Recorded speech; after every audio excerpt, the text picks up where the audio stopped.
Hello, so we're going to talk about 360-degree breathing today.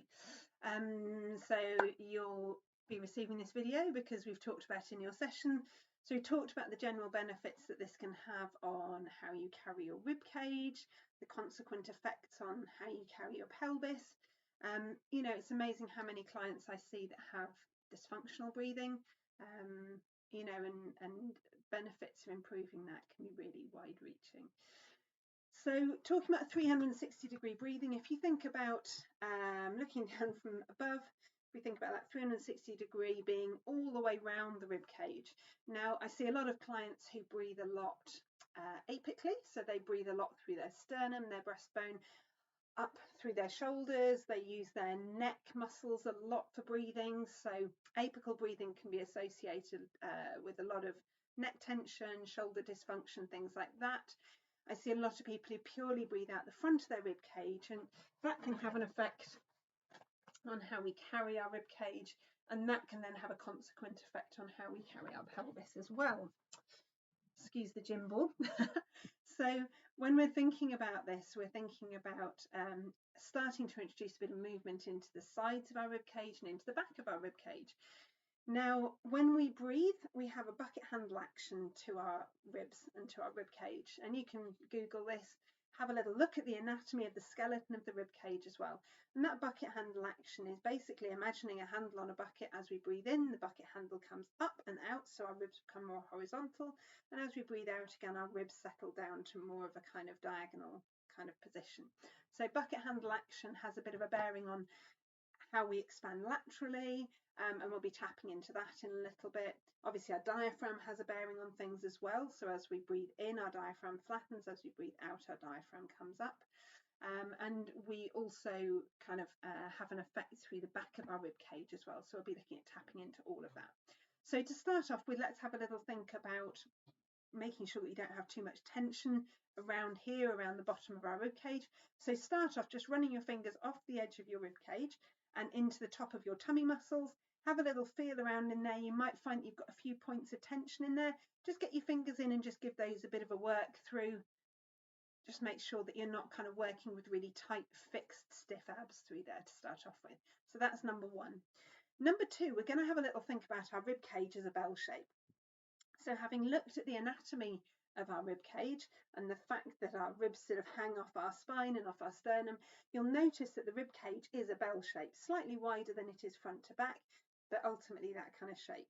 Now, if we imagine that bell shape, and you can always have a little feel of that to start off with, get orientated with where your rib cage is. We then imagine a clapper hanging down in the middle of that bell, so that metal thing that makes the ringing noise when a bell rings. Then you can have a go at seeing whether you can maybe make that clapper hang slightly further towards the back of the rib cage. So that might mean that we lift our rib cage at the front, see whether you can make that clapper hang more towards the front of the rib cage. You could even get really snazzy and have a little go at playing around side to side.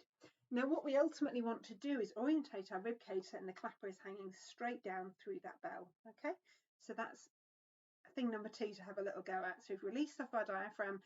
We're then going to get our rib bell in a really nice position. So that might even feel like you're bringing yourself down from a kind of lifted sternum position. You might find you have to soften a little bit through that sternum in order to find that. So for some of you, it might feel like you're in a slouched position. Use a mirror, check in with where you are. You can see my sternum's soft, my rib bell is hanging nice and vertically, but I'm not slouching, so I'm still in a nice upright position. So from that position, the next thing we're going to have a go at doing is trying to find a little bit more lateral expansion.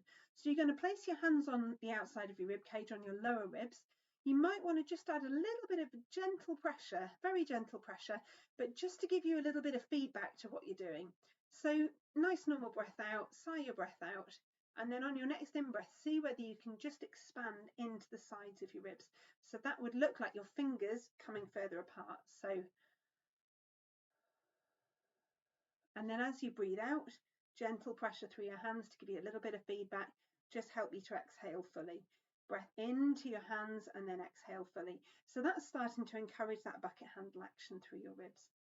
The other thing you can have a go at doing is feeling a little bit of expansion through the back of your rib cage. Now this can be a bit more difficult to feel.